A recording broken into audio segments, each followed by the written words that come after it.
Ciao a tutti e benvenuti in Appuntamento in Giardino.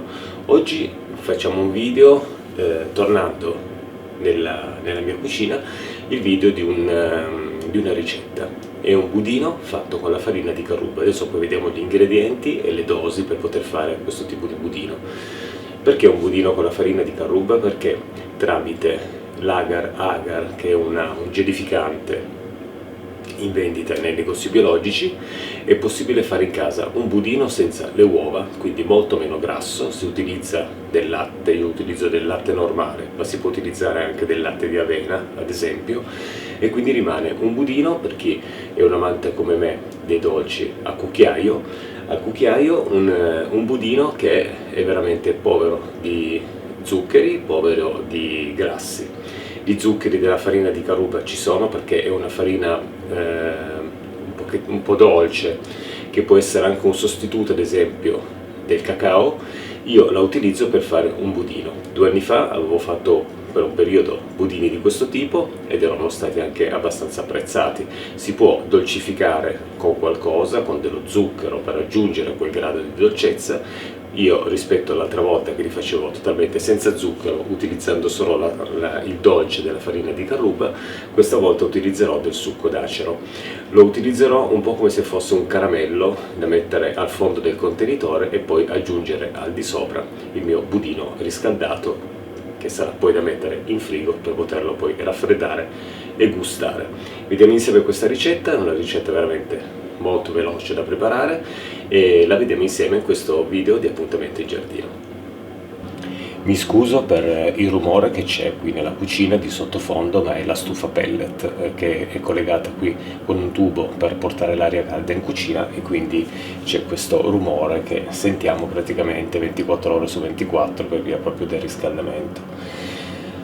Allora, per poter fare questo budino basterà utilizzare mezzo litro di latte normale o di soia o di avena in base ai propri gusti. Io preferisco quello normale e utilizzo il parzialmente scremato perché non mi piace il latte intero, lo trovo molto grasso.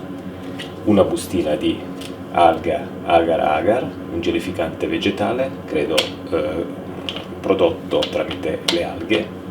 Farina di carruba, io ne utilizzerò per mezzo litro un 3 cucchiai di farina di carruba e una piccola nota in più di dolce tramite uno sciroppo d'acero, un po' da usare come se fosse il caramello al fondo del contenitore dove andremo a mettere poi il budino. Adesso vediamo come realizzarlo. Prendo il mio pentolino e vado a mettere dentro il latte parzialmente scremato, mezzo litro.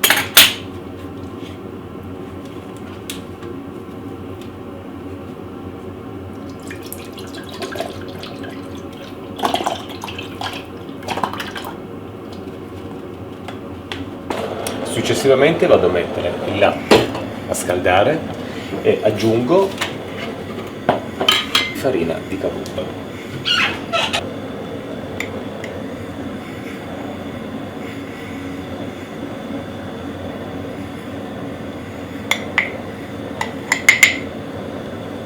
Ho messo 2 cucchiai e mezzo per 2 motivi. Il primo perché la farina di carruba comunque il suo sapore lo fa sentire all'interno del latte, e anche per il costo, perché sono prodotti che arrivano dai negozi biologici. Ad esempio una farina di carruba in un barattolo di vetro di questo tipo può costare anche dai 4 ai 5 euro, quindi anche per risparmiare un pochettino. Comunque 2 cucchiai e mezzo di farina di carruba nel latte danno comunque il sapore. Adesso vado a mescolare e porterò il latte quasi al bollore.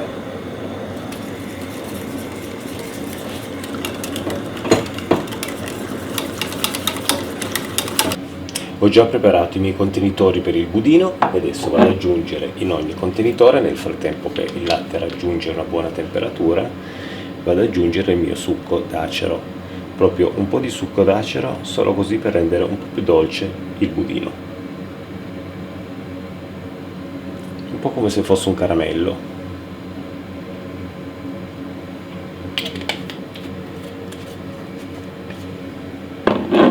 E adesso continuo a mescolare il mio budino. Quando il latte raggiunge una buona temperatura, ancora prima di bollire, vado ad aggiungere il mio agar agar.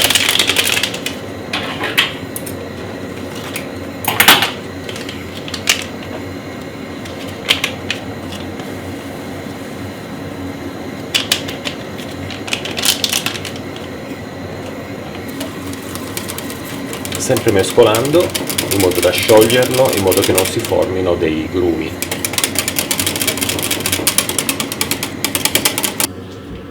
Adesso posso versare il mio budino all'interno dei contenitori.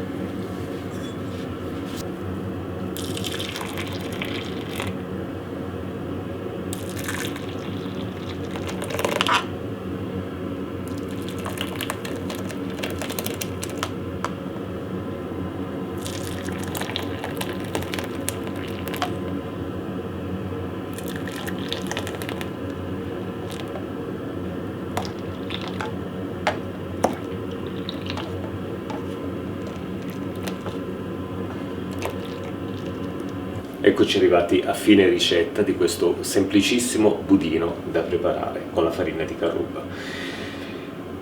Naturalmente finché sarà caldo il budino non si addenserà.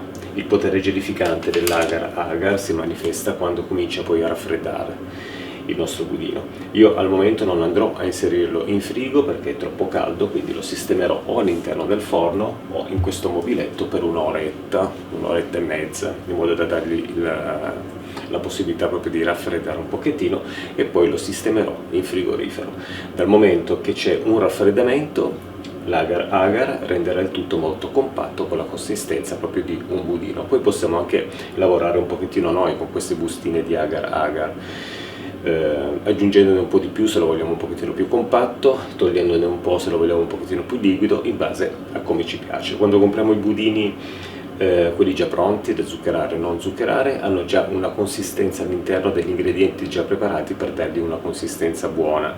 Comunque ricordiamoci sempre che la consistenza del budino è sempre data un po' dal liquido che gli mettiamo insieme.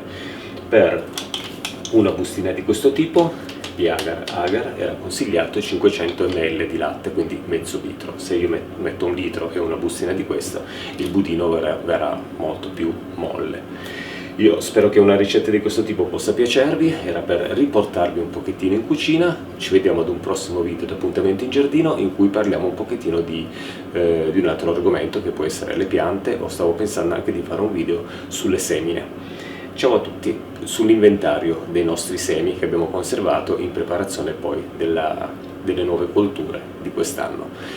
Ad un prossimo video di Appuntamento in Giardino e cosa dire, buon appetito, ciao ciao!